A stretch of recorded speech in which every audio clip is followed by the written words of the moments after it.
দর্শক, আবারও প্রীতি শুভেচ্ছা জানিয়ে শুরু করছি SSRM পলিটিক্স প্লাস অনুষ্ঠান। এবং আপনারা নিশ্চয়ই এই আয়োজন আমাদেরকে দেখে থাকেন এবং আপনারা এটাও জানেন যে হোক প্রাণবন্ত সংসদ আমাদের আজকে শিরোনাম। আবারও একটু দর্শকদের আপনাদেরকে একটু পরিচয় করে দিতে চাই যারা আমাদের সঙ্গে আছেন। আমাদের সঙ্গে বাংলাদেশ জাসদের কার্যকরী সভাপতি মাইনুদ্দিন খান বাদল এমপি স্যার আছেন, স্যার স্বাগত জানাচ্ছি। জাতীয় পার্টির প্রেসিডিয়াম সদস্য কাজী ফিরোজ রশিদ এমপি স্বাগত জানাচ্ছি। আসেন সরকার দলের সংসদ সদস্য ভোলা 3-এর নির্বাচিত সংসদ সদস্য নুরুন নবী চৌধুরী শাওন, আবারও স্বাগত জানাচ্ছি। এবং জাহাঙ্গীরনগর বিশ্ববিদ্যালয়ের দুজন অধ্যাপক আমরা পেয়েছি, একজন অধ্যাপক সরকার ও রাজনীতি বিভাগের ডক্টর আব্দুল লতিফ মাসুম স্যার, আবারও স্বাগত জানাচ্ছি। অধ্যাপক জাহাঙ্গীরনগর বিশ্ববিদ্যালয়ের এবং রাজনৈতিক বিশ্লেষক কলামিস্ট ডক্টর AK শাওনিয়া স্যারকে। আমরা দর্শকের একটি প্রশ্ন নিয়ে আমাদের এই পর্ব শুরু করতে চাই।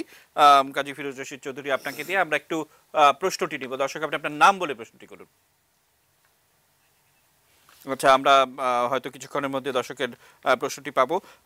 আমরা তাহলে আমাদের লিঙ্ক স্টুডিওতে যারা আছেন তাদের দিয়ে শুরু করতে চাই। শাহনেজ স্যার, যে কথা বলছিলাম যে আমরা নিউজ আওয়ার এক্সট্রাতে যে প্রশ্নগুলো আপনারা রেখেছিলেন মাননীয় সংসদ সদস্যরা, সেগুলোর উত্তর দেওয়ার চেষ্টা করেছেন। বিশেষ করে তিনজনের কথা যেমনটা মাইনুদ্দিন ভাই বাদল ভাই বলছিলেন, এবং এই বিষয়গুলো কিন্তু রাজনীতিতে দীর্ঘদিন গেল 10টি বছরে নানা ঘটনার মধ্য দিয়ে আমরা দেখেছি। এটি একটি দিক। আবার প্রাণবন্ত আক্ষরিক অর্থে যেই জায়গাটি বলছি যে প্রাণবন্ত হওয়া মানেই সংসদে যা খুশি তা বলা নয়, উপস্থিতি একটি বড় ফ্যাক্টর। আবার নানাভাবে সেটিকে একটা সেলিব্রেট করারও একটা ব্যাপার থাকে, ঐতিহাসিক নানা গুরুত্বপূর্ণ ভূমিকারও একটা বিষয় থাকে। শাহনেজ স্যার, কিভাবে দেখেন? না, আমি খুব আশাবাদী এই জন্য এবার সংসদ এবং মন্ত্রিসভা সব জায়গায় আমি শাওনের মতো তরুণদের দেখছি এবং আমি উদ্দীপ্ত। এই গত একটা অনুষ্ঠানে এসে একান্তে শাওন, তার সাথে কথা বলছিলাম। তিনি এলাকায় যে কথা দুঃখটা আগে করছিলাম, এলাকার সাথে তার সংস্পর্শ আছে এবং তিনি সবার খোঁজ খবর নেন ইত্যাদি। তা আমি আশা করব যে সংসদকে প্রাণবন্ত করতে হলে সংসদ সদস্য হিসেবে তার উপর অর্পিত দায়িত্ব যেটা আছে, সেই দায়িত্বটাকে যদি তিনি ধারণ করেন, এবং সেটা যদি ধারণ করলে হবে কি মনোবল। এই যে একটু আগে কথা হচ্ছিল যে সেই বাদল ভাই যেরকম কোনো একজন বড় প্রভাবশালী নির্বাচন করতে আসা মানুষের একটা সংকটময় অবস্থা নির্বাচনী কাগজ জমা দেওয়ার সময় দেখেছিলেন, বা কেউ 40 বছর থাকা বাড়ি থেকে বেরোনোর সময় কষ্ট পেয়েছিলেন। এইগুলো মনোবল নষ্ট হওয়া জিনিস। তারা মনোবল শক্ত থাকে না বলে সংসদকে হয়তো প্রাণবন্ত করতে পারেন না, ঝগড়াঝাটির জায়গা হয়। তো সেই জায়গা থেকে বেরিয়ে যদি এখন যে সংসদ সদস্য আছেন, বিশেষ করে তরুণ যারা আছেন, আমি শিক্ষক হিসেবে বোধহয় তরুণদের প্রতি আমার খুব আস্থা রাখতে ভালো লাগে।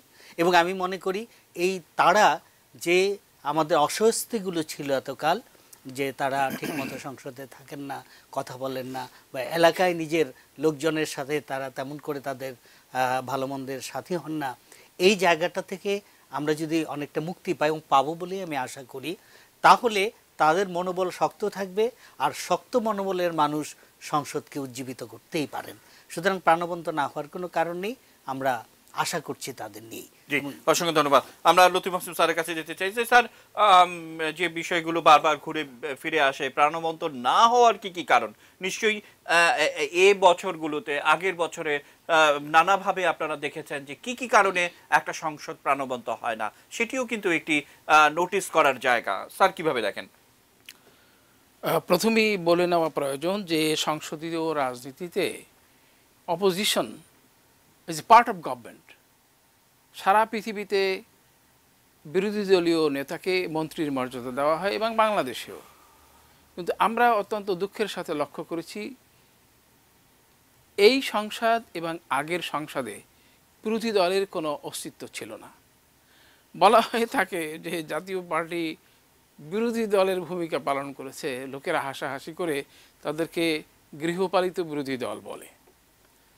এবং এবারেও আপনি লক্ষ্য করুন যে জাতীয় পার্টি সব বিরোধী দলে থাকবে না সরকারি দলে থাকবে, সেজন্য তারা প্রধানমন্ত্রীর অনুজ্ঞা আদেশ চেয়েছেন। তো এখন তারা বিরোধী দলে গেছেন, কিন্তু সত্যিকার অর্থে আইনগতভাবে জোটগতভাবে যারা প্রতীক নিয়ে একই প্রতীক নিয়ে নির্বাচন করেছেন তারা বিরোধী দলে যেতে পারেন না। সুতরাং there is a total absent of opposition.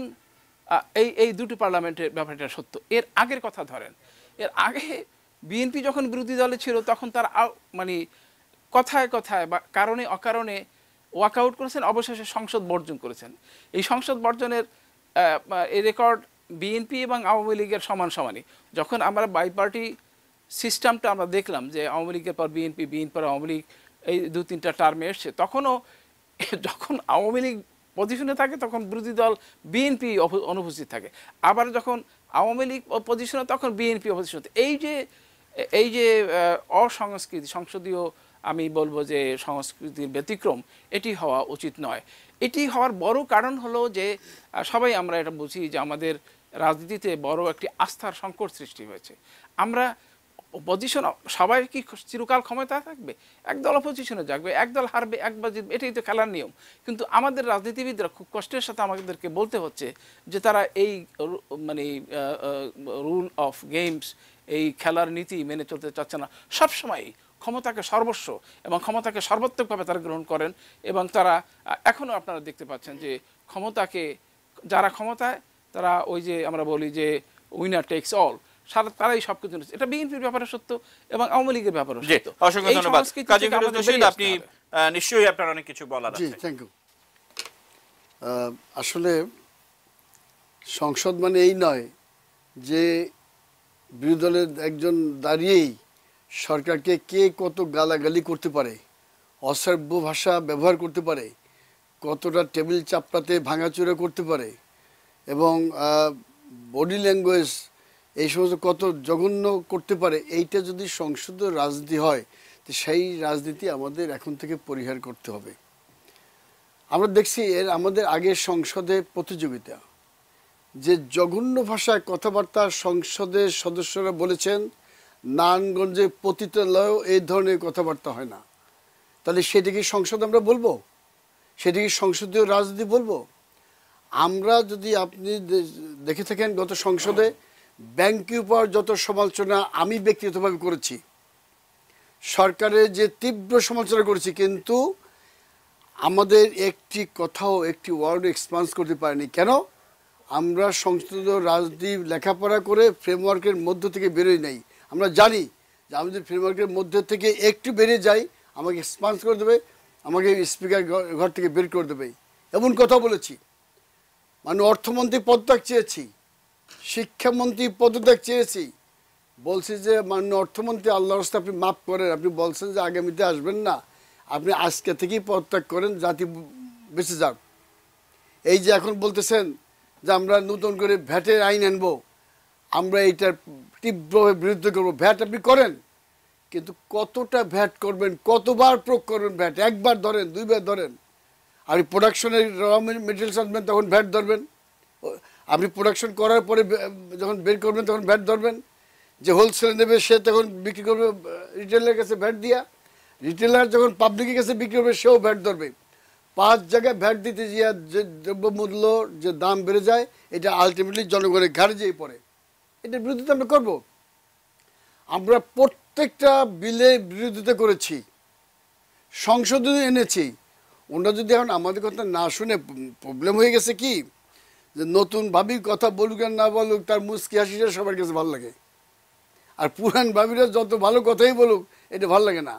এখন ওনাদের কাছে কিছু লোকের কথা এত ভালো লাগে, আমি কারো নাম বলবো না, সংসদ প্রসিডিংস পড়ে দেখেন, এগুলো দেখা যায় ইউটিউবে আসে, যে ভাষায় কথা বলছে, ফাইল সরাসরি হয়েছে, এটা সংসদ না। আপনি লেখাপড়ার কথা বলেন, আসেন না, দেখেন লাইব্রেরি ওয়ার্ক দেখেন। আমাদের একটা অতীত ব্যাকগ্রাউন্ড আছে, রাজনীতিতে আমরা কোনদিন ভেসে আসি নাই। এই দেশের 60-এর দশক থেকে এমন কোনো আন্দোলন সংগ্রাম হয় নাই যেটার নেতৃত্ব আমরা দেই নাই। দিতে দিতে 70-এর নির্বাচনের দায়িত্ব নিয়ে করেছি, 71-এর মুক্তিযুদ্ধ করেছি। আমরা কমতি কোথায়? এদের যারা বসা আছি, নতুন প্রজন্মের শাওন সাহেব আছেন, আমি বাদল সাহেব আছি, আমাদের তো একটা অতীত ব্যাকগ্রাউন্ড আছে। আমরা তো কথা বলছি সংসদে, আপনার সংসদে প্রতিদিন পড়েন। এও বলেছি যে ব্যাংকের টাকা আপনারা যে দিচ্ছেন জায়গায় জায়গায় নিয়ে নিয়ে যাকিয়ে দেন, এই টাকা আপনি পান কোথায়, উৎস কোথায়? এ তো জনগণের টাকা। আপনি ডিভিডেন্ড দেবেন না, লভ্যাংশ দেবেন না, জনগণের এক সোর্স কেটে নেবেন, প্রত্যেকটা একটা চেক দিলে আপনি 10 টাকা কেটে নেবেন, সেই টাকা শত শত করে জমা হয় ব্যাংকে, এটা আপনি আমাদেরকে ডিভিডেন্ড না দিয়ে আপনি আবার দিয়ে দিচ্ছেন নানান ফান্ডে। কে আপনাকে অধিকার দিচ্ছে? আমরা তো অনেক কথা বলেছি যেটা অতীতে কোনো সংসদে বলা হয় নাই, কিন্তু আমাদের কথা আপনারা শুনবেন না কেন? আমাদের গত সংসদে মন্ত্রী ছিল, 3 জন মন্ত্রী ছিল, যার জন্য অনেক প্রশ্নবিদ্ধ হয়েছে আমাদের।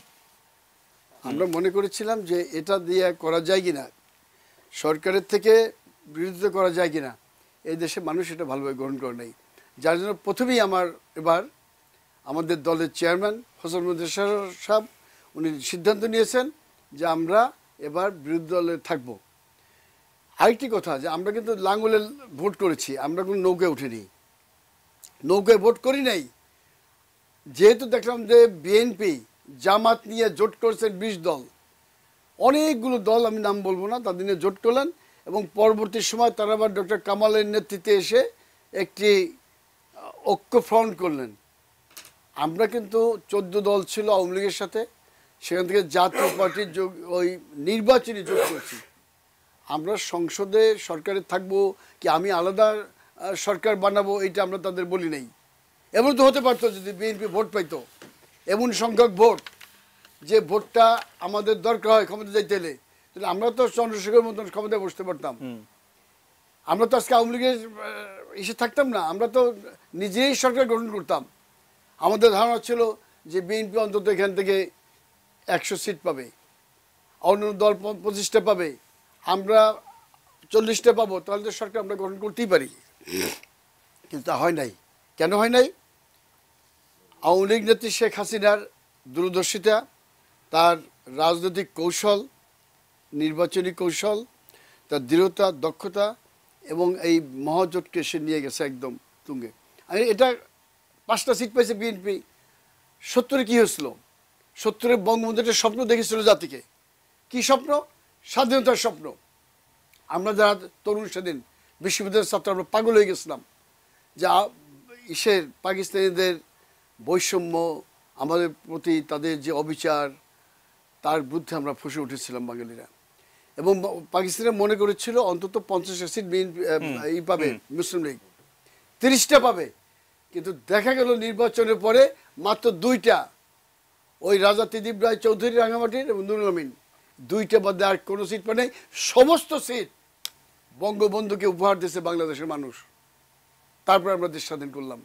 এইবারও কিন্তু শেখ হাসিনার পিছনে গোটা জাতি ঐক্যবদ্ধ হয়েছিল স্বাধীনতার পক্ষে। জি ফিরোজ ভাই, আমি আসবো আপনার কাছে। বাদল ভাই প্রায়শই একটি কথা বলেন, বা ভোট নিয়ে অনেকেই প্রশ্ন তুলতে চান, কিন্তু কোনো তথ্য উপাত্ত যুক্তি প্রমাণ, কারণ এদেশে আমরা ছিলাম, ভোটের দিনও ছিলাম, ভোট কেন্দ্রে যাওয়ার সুযোগও হয়েছিল এবং গণমাধ্যমে কাজ করার সূত্র ধরে ভোটটি কেমন হয়েছে সেটিও আমরা দেখানোর চেষ্টা করেছি। হয়তো নানাভাবে কেউ প্রশ্ন তুলতে চান, কিন্তু কোনো যুক্তি প্রমাণ এখনো পর্যন্ত কেউ হাজির করতে পারেননি। সে কারণেই হয়তো বিবিসির মতো সাংবাদিকরা মাননীয় প্রধানমন্ত্রীকে ভুয়ো ভিডিও ফুটেজ দেখিয়ে প্রশ্ন করেন, মানে সেইটিও একটা গণমাধ্যমের হিসেবে একটি লজ্জাজনক একটি বিষয়। কিন্তু বাদল ভাই একটি কথা বলেন সবসময়, যে এদেশে ভোট চুরি করতে হলেও জনগণের সমর্থনের প্রয়োজন হয়, সেই সমর্থন যার নাই সে কিভাবে ভোট চুরি করবে, সেটিও একটি বড় প্রশ্ন। আমরা আসবো বাদল ভাইয়ের কাছে, কিন্তু একটা ছোট্ট বিরতি নিয়ে ফিরে আসতে চাই। নিশ্চয়ই ছোট্ট বিরতি, একটি নিউজের সঙ্গেই থাকুন।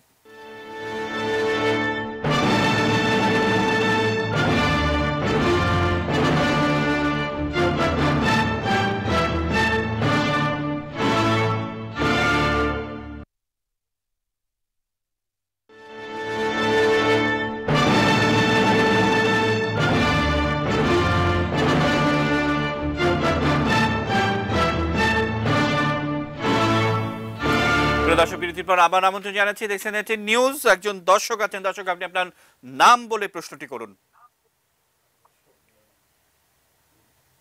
হ্যালো, জি, আপনি আপনার নাম বলে প্রশ্নটি করুন।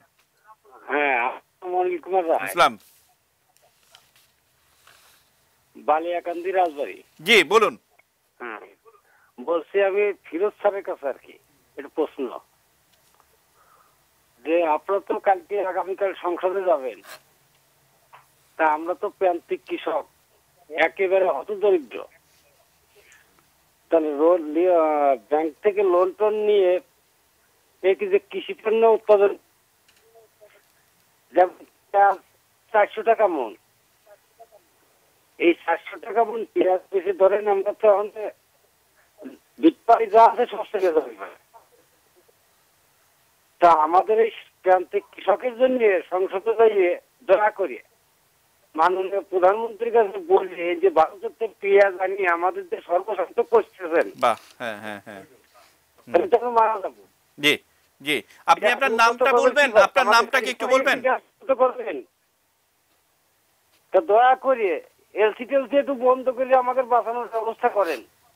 জি, অসংখ্য ধন্যবাদ। দর্শক, আপনাদেরকে জানিয়ে চাই বালিয়াকান্দি রাজবাড়ি থেকে কৃষক অনিল কুমার রায় তিনি প্রশ্ন করেছেন এবং তিনি বলছেন যে 400 টাকা পেঁয়াজের মন তার উৎপাদন খরচ হয় এবং আমরা যে পেঁয়াজটি আমদানি করি সেটি যদি কিছুদিন বন্ধ থাকে তাহলে কৃষক তার ন্যায্য মূল্য পাবে। একটা স্বাধীন দেশে যে গণমাধ্যমের মূল দায়িত্বটি কিন্তু হচ্ছে এটি যে তিনি তার প্রশ্নটি মাননীয় সংসদ সদস্যদের করবেন, তারা সেটি পৌঁছে দিবেন। আমি বাদল ভাইকে সুযোগ দিতে চাই। বাদল ভাই, আপনি কিভাবে বলবেন?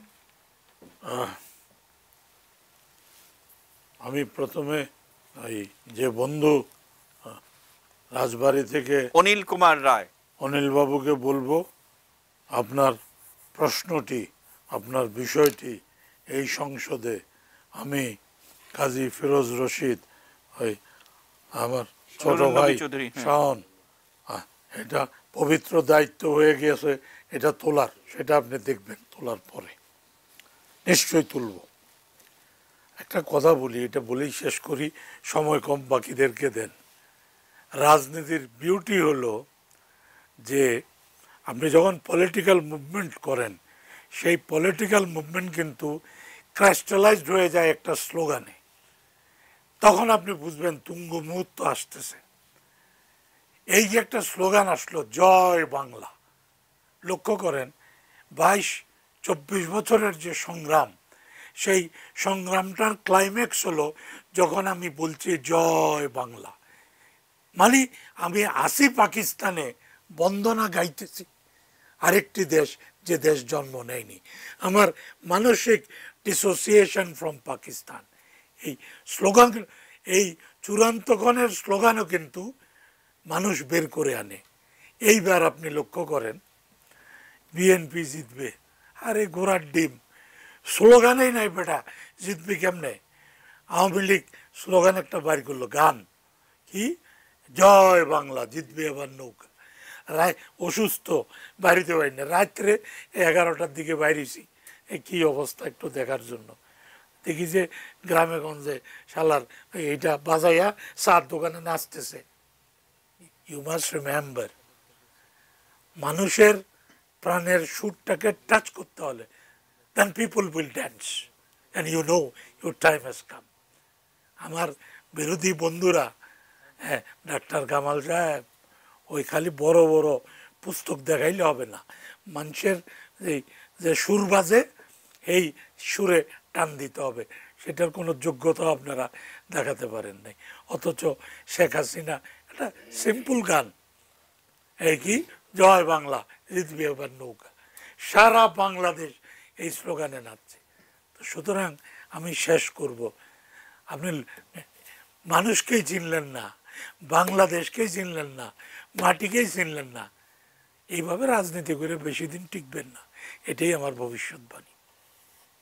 অসংখ্য ধন্যবাদ কাজী ফিরোজ রশিদ। আপনার কাছে মানে একেবারে শেষ, আমরা হয়তো শেষ ধাপে চলে এসেছি, সবাই একবার করে সুযোগ পাবো আপনার সমাপনী বা বাদল ভাইয়ের কাছে আগে যে প্রশ্নটি ছিল যে হয়তো ভোট চুরি বা এগুলো করতে গেলেও জনগণের সমর্থন হয়, একদম বলে যাচ্ছে যে আমাদের বিশ্ববিদ্যালয়ের আমাদের সম্মানিত শিক্ষক বলেছেন যে এমপি সাহেবরা নির্বাচন করার পরে এসে ন্যাম ভবনে উঠেন।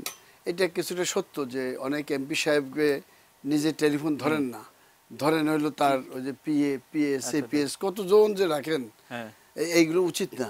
এই যে আমার কাছে 2টা টেলিফোন আছে, আমার 5টা থানা, কোতালি, সূত্রাপুর, বংশার, ওয়ারি, গ্যান্ডারিয়া, এই 5টা থানার জনগণ রাত 1টা পর্যন্ত যখনই চাবে আমি ফোন ধরবো। ঠিক এই মুহূর্তে ফোনটা সাইলেন্টে আছে, বাইরে দেখবো কারা কয়টা ফোন করছে। কারণ আমি কোনো পিএপিএস রাখি না এইভাবে, তাদের রাখি অন্য অন্য দৌড়দৌড়ি করার জন্য। সেই জন্য এমপি সাহেবদের দরজা সবসময় রাত 1টার মধ্যে খোলা রাখতে হবে।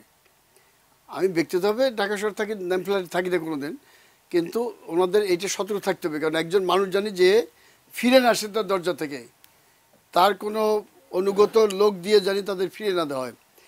2 খসরু সাহেব ফোন করেছেন, উনি বলেছেন যে আমরা এবার সত্যিকার বিরুদ্ধে হবো কিনা। গতবারও ছিলাম, কিছুটা সন্দেহ চোখে দেখেছেন, এবার দেখবেন যে সংসদে আমরা কতটা প্রাণ বন্ধ করে তুলি।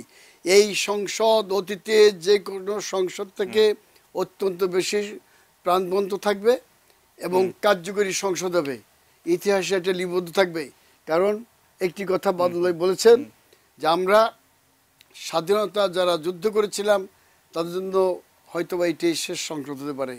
আমরা চাবো এই সংসদটা সব থেকে বেশি প্রাণবন্ত করতে, দারুণ। সব থেকে বেশি কাজী ফিরোজ রশিদ, আপনার কাছে সুনির্দিষ্টভাবে একটি প্রশ্ন করে কর্তা একজন লাইনে আছে, তিনি সৌদি আরব থেকে লাইনে আছেন, আমরা একটু প্রশ্নটি দিতে চাই আপনাকে, কারণ তিনি প্রবাসী এবং সেখান থেকে ফোনটি করেছেন। দর্শক, আপনি আপনার নাম বলে প্রশ্নটি করুন। আসসালামু আলাইকুম, আমার নাম বেলাল হোসেন, আমি সৌদি আরব থেকে বলতেছি। জি, আমার প্রশ্ন ফিরোজ সাহেবের কাছে, ওরা ঘরে এই যে গততে বিরোধী দল ছিল, বিরোধী দল এখন বর্তমানে আগামীতেও বিরোধী দল থাকবে। এখন জনগণের যে এত সমস্যা, এত দুঃখ, এত কষ্ট, এর কি কোনো গততে সুরাহা করতে পারছে আর কি আগামীতে পারবে? এরা করে মানে এমনিতে সরকারের সাজানো বিরোধী দল নেই, আমরা এমনিতেই মনে করেন যে সরকারের মানে সংসদে খালি বিরোধী দল ভূমিকা পালন করছে, এটাই। জি জি, বেলায়েত হোসেন, আপনার প্রশ্ন বুঝতে পেরেছি। তিনি বলছেন যে সাজানো বিরোধী দল। না না, ঠিক নাকি- আছে, জি, বিরোধী দল, আমরা বিরোধী দলের মতনই কাজ করব। যেমন আপনি বিদেশে আছেন, আপনি সৌদি আরব থেকে যখন দেশে আসেন, আপনার আত্মীয় স্বজনের জন্য 10 কেজি 20 কেজি খেজুর নিয়ে আসেন। খেজুর নিয়ে আমাদের এয়ারপোর্টে টানাটানি, আপনার কম্বলটা নিয়ে টান দেয়, আপনাকে হেনস্থা করে। আপনি হচ্ছেন এই দেশে 1 নম্বর নাগরিক, যে কষ্ট করে এই দেশের থেকে গিয়া বাল বাচ্চা বউ স্ত্রীকে এই দেশে রেখে বিদেশি টাকা অর্জন করতেছেন। আপনি ভিআইপি, আপনার সাথে এই দুর্ব্যবহার আমাদের এয়ারপোর্টে করে, এইটার বুদ্ধি বা সচ্ছল থাকবো। আপনি দেখবেন যে আপনাদের আগামীতে যখন এয়ারপোর্টে নামবেন আপনাদের দরজা খুলে যাবে। আপনি একজন শ্রমিক, ওখানে কাজ করতেছেন, কষ্ট করতেছেন, আপনি এই দেশের রেমিটেন্স পাঠান, সব থেকে বড় বন্ধু আপনি আমাদের। আর দেশের টাকা যারা বিদেশে পাচার করে ওরা হলো দুষ্কৃতিকারী, দেশের শত্রু। অতএব আপনার মতন বন্ধুদের আমরা চাই যে দেশে আসবেন, খেজুর আনেন, খুরমা আনেন, জমজমের পানি আনেন, জাহানামা আনেন, 10টা গাঠি আনেন, আপনার গাঠি টাচ করবে না, এই ব্যবস্থা এবার এয়ারপোর্টে আমরা করবো ইনশাল্লাহ। জি, অসংখ্য ধন্যবাদ। এটি একটি দিক, এবং অন্যদিকে নুরনবী চৌধুরী শাওন, মানে এই প্রশ্নগুলি কিন্তু সাধারণ মানুষের অনেক, বিশেষ করে সুশাসনের দিকটি কিন্তু এবার মাননীয় প্রধানমন্ত্রী যেমনটা গুরুত্ব দিয়েছেন, এবং আপনাদের তরফ থেকেও কিন্তু একটা অঙ্গীকার আছে সাধারণ মানুষের কাছে যে সুশাসন নিশ্চিত করা এখন অনেক বেশি জরুরি। কি বলবেন? ধন্যবাদ আপনাকে। কথামালার রাজনীতি বাংলাদেশে আওয়ামী লীগ বিশ্বাস করে না। আমরা বিগত 2008 বা 14 বা এবার নির্বাচনী 2018 যে নির্বাচনী ইশতেহারে মাননীয় প্রধানমন্ত্রী যে কমিটমেন্টগুলো করেছে, 8-14 যদি আমরা দেখি যে আমাদের অধিকাংশ নির্বাচনী ইশতেহার আমরা কিন্তু বাস্তবায়ন করেছি। এবছর এই আমাদের নির্বাচনী ইশতেহারের মধ্যে আমাদের আমার গ্রাম আমার শহর, তারুণ্যের প্রতি যে মাননীয় প্রধানমন্ত্রী, তারুণ্যের শক্তি বাংলাদেশের সমৃদ্ধি, এই স্লোগানকে সামনে রেখে এবং দুর্নীতির বিরুদ্ধে তিনি জিরো টলারেন্স নীতি গ্রহণ করেছেন। আজকে সমাজে সুশাসন, গণতন্ত্র ও আইনের শাসন সুদৃঢ় করা, এগুলো আমাদের নির্বাচনী ইশতেহারের অন্যতম। তো আমি অবশ্যই একজন তরুণ সাংসদ হিসাবে আজকে মাননীয় প্রধানমন্ত্রীর অতীতে নির্বাচনী ইশতেহার তিনি যেভাবে বাস্তবায়ন করেছেন, আমি অত্যন্ত আশাবাদী যে দেশের গণতন্ত্র ও আইনের শাসন সুদৃঢ় করে এবং দুর্নীতির বিরুদ্ধে জিরো টলারেন্স নীতি গ্রহণ করে আমরা এই আমার গ্রাম আমার শহর তথা গ্রামের মানুষ গ্রামে বসেই শহরের সকল নাগরিক সুযোগ সুবিধা ভোগ করবে, এই এই এই নীতির মাধ্যমে আমরা আমাদের তৃণমূলের প্রান্তিক জনগোষ্ঠীকে আজকে সেই উন্নত বিশ্বের ন্যায় বাংলাদেশের নাগরিকরা সকল নাগরিক সুযোগ সুবিধা পাবে এবং দেশে আইনের শাসন প্রতিষ্ঠা, দুর্নীতিমুক্ত, জঙ্গিবাদ মুক্ত, সন্ত্রাস মুক্ত বাংলাদেশ বিনির্মাণে আমরা কাজ করতে পারবো বলে আমরা সুযোগ পাবে। আপনিও হয়তো আরেকবার সুযোগ পাবেন। প্রিয় দর্শক, অনুষ্ঠানে এই পর্যায়ে নিচ্ছি ছোট্ট বিরতি। এটি নিউজের সঙ্গেই থাকুন।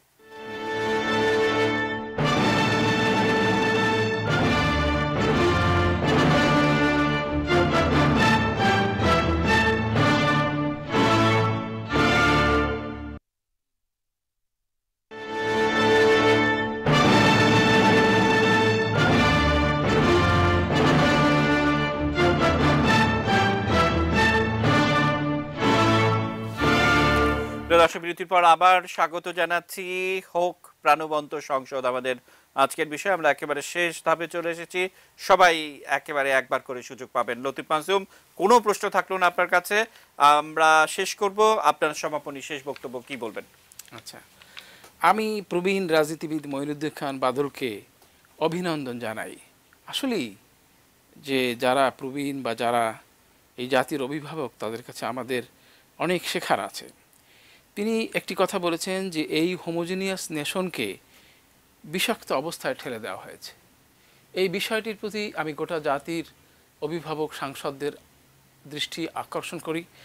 রাইটলি অর রংলি গত 10 বছরে হামলা মামলা, গুম খুন, নিপীড়ন নির্যাতনে মানুষ নির্যাতিত হয়েছে, যে কোনো কারণে, ভোটের কারণে অথবা অকারণে, এই বিতর্কে যেতে চাই না। আমার অনুরোধ হচ্ছে যে একটা এই বড় ধরনের নির্বাচন বা একটা স্তরক্রম অতিক্রম করার পরে আমাদের পলিটিক্যাল এলিট বা যারা দেশ শাসন করেন পক্ষে এবং বিপক্ষে, বিশেষ করে প্রধানমন্ত্রী শেখ হাসিনার কাছে আমাদের নিবেদন যে একটা ক্ষমাসুন্দর মনোভাব দিয়ে এই জাতীয় ঐক্য ফিরে আনা যায় কিনা। এবং আমরা তাকেও অভিনন্দন করবো এই কারণে যে এই সর্বশেষ বক্তব্যে জাতির উদ্দেশ্যে বেতার ভাষণে প্রধানমন্ত্রী কিন্তু জাতীয় ঐক্যের আহ্বান জানিয়েছেন। তো কথা হলো যে জাতীয় ঐক্য তখনই অর্জিত হবে যখন সহিষ্ণুতা থাকবে, সমঝোতা থাকবে এবং পারস্পরিক ক্ষমাসুন্দর মনোভাব দিয়ে একে অপরকে গ্রহণ করতে পারবে। জি, অসংখ্য ধন্যবাদ স্যার। আমরা সানিয়া স্যার, আপনার সমাপনী বিশেষ বক্তব্য আপনি কি বলবেন? আমি একটা কথাই বলবো যে এই যে এত অর্জন, দৃশ্যমান অর্জন, সব অর্জনের মধ্যে একটা ছোট্ট অন্ধকার কিন্তু আছে, যেটা নির্বাচনী ইশতেহারে কোনো দলই এটাকে গুরুত্ব দেয়নি। আমি সংসদ সদস্য যারা, তাদের কাছে অনুরোধ করব এই কথাটি খুব দৃঢ়তার সাথে বলবেন। সড়ক ব্যবস্থাপনা, প্রতিদিন যে পরিমাণ মানুষ নিহত হচ্ছে এবং পঙ্গুত্ব বরণ করছে, এটা মনে হয় রেকর্ড হবে বিশ্বের সাথে যদি আমরা মিলাই। এই জায়গাটাকে কিভাবে সংহত করা যায় এবং মানুষকে নিরাপদ করা যায়, এইটা একটু বলিষ্ঠ। অসংখ্য ধন্যবাদ মঈনুদ্দিন খান বাদল। আপনি ভাবতে থাকুন কি বলবেন, শেষ কথা হবে আপনার। শাওন ভাই, শেষ বক্তব্য আপনার। ধন্যবাদ আপনাকে। আমি প্রথমে আমাদের শাহনাজ ভাইয়ের দৃষ্টি আকর্ষণ করছি যে তার জানা নেই হয়তো আমাদের নির্বাচনী ইশতেহারে 21টি এর অন্যতম ইশতেহারের মধ্যে নিরাপদ সড়কের নিশ্চয়তা, এটা অন্যতম 18 নম্বর এজেন্ডা এটা আছে। তো আজকে আমি আপনার মাধ্যমে আমি বলবো যে আগামী সংসদ হোক প্রাণবন্ত। এটা আমরা তরুণ সাংসদরা আমরা অবশ্যই আমরা এই সংসদকে প্রাণবন্ত করে তোলার জন্য আমাদের প্রবীণদের কাছ থেকে আমরা শিক্ষা নিয়ে আমরা এই সংসদকে বিশেষ করে পরমত সহিষ্ণুতার সাথে, অর্থাৎ সমালোচনা সহ্য করার মন মানসিকতা নিয়ে আমাদেরকে এই সংসদকে প্রাণবন্ত করে গড়ে তুলতে হবে। অসংখ্য ধন্যবাদ। বাদল ভাই, শেষ কথা। আমি 3টা কথা বলে শেষ করি। একটা হলো শক্তি সামর্থ্য অনুযায়ী পরিকল্পনা নেওয়া উচিত। আমি এই কি ঐক্যফ্রন্ট, বিএনপি সবাইকে বলবো, যেটা আপনার ক্ষমতায় কুলাবে না ওই ধরনের পরিকল্পনা নিয়ে নিজে এবং জাতিকে বিব্রত করার কোনো দরকার নাই। এই যে বললেন ওত নেব না, নির্বাচিত হয়েছেন, ওত না নেওয়াটা হবে a full hearty decision, don't take it. দ্বিতীয় একটা জিনিস সবাইকে মনে করিয়ে দেব, মূল ভিত্তি অস্বীকার করে ঘর বানানো যায় না, মূল ভিত্তি অস্বীকার করে দেশও টিকে থাকা যায় না।